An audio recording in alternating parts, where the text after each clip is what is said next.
দিলীপ ঘোষ বারবার একটা জল্পনার মুখে চলে আসছে, বারবার একটা জল্পনার মুখে চলে আসছে।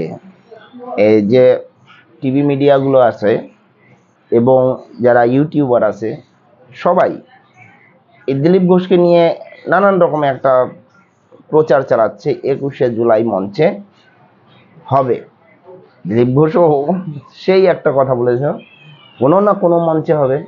তো এটা নিয়ে বিরোধী যারা ছিল, মানে তৃণমূলের যারা ছিল, তারা কিন্তু এই যে ন্যাশনাল মিডিয়াগুলো আছে বা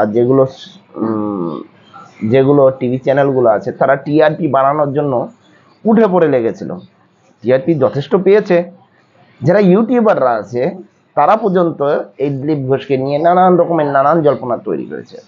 কিন্তু আমার একটা মনে একটা দৃঢ় বিশ্বাস আছিল, যে দৃঢ় বিশ্বাসটা যে দিলীপ ঘোষ যে বিজেপি করে এসে সবাই চলে গেল, দিলীপ ঘোষ যাবেন না। কারণ দল হয়তো তাকে কোনো জায়গা দেয়নি। কেননা দিলীপ ঘোষ প্রথম থেকেই যে দাপুটে নেতা, আপনারা দেখেছেন যে দিলীপ ঘোষ যেভাবে যখন সভাপতি ছিলেন তখন যেভাবে দাপিয়ে বেরিয়েছে, তারপরে কেন্দ্রের সহসভাপতি হয়েছে। যাই হোক, এসবগুলো যদি বলা যায় যে দিলীপ ঘোষকে নিজের যে স্থান, সেই স্থান থেকে অন্য স্থানে দিলীপ ঘোষকে ভোটে দাঁড় করিয়েছে, এগুলো দিক দেখা যায়। যদি এসব দিকগুলো দেখা যায়, তো দিলীপ ঘোষ যে এমন একটা লোক, সে যেখানে যাবে সেখানেই কাজ করার মতো শক্তি রাখে।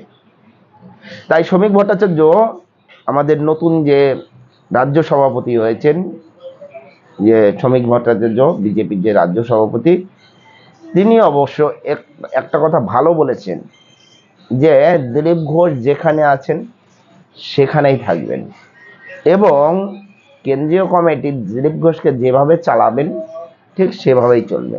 তাই দিলীপ ঘোষের যে কেন্দ্রীয় কমিটিতে থেকে দিলীপ ঘোষের যে বডিগার্ড হোক বা গাড়ির ব্যবস্থা হোক, সবগুলো কোনো কিছু কেন্দ্রীয় কমিটি কিন্তু দিলীপ ঘোষের তরফ থেকে উঠায়নি।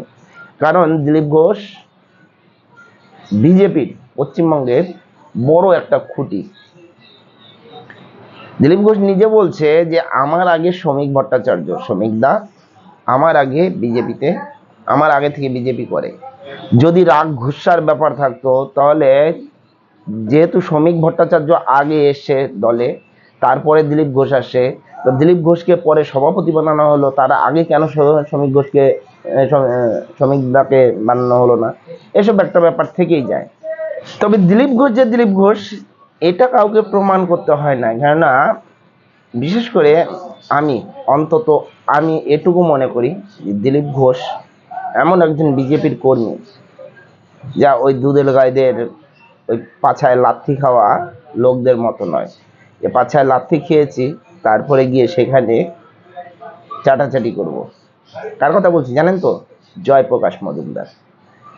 জয়প্রকাশ মজুমদারের মতো না, যে দুদিন এটাই চাটলাম, দুদিন ওটাই চাটবো, তারপর দুদিন ওটাই চাটবো, এরকম নয়। দিলীপ ঘোষ একজন বিজেপির কর্মী, সেটা বোঝাই যায়, এটা আমরাও জানি। কিন্তু দিলীপ ঘোষকে নিয়ে যে কল্পনাটা যাই কিছু হয়েছে, আমি আমার দিক থেকে বলছি, যাই কিছু করুক নাই করুক, কিন্তু দিলীপ ঘোষের যে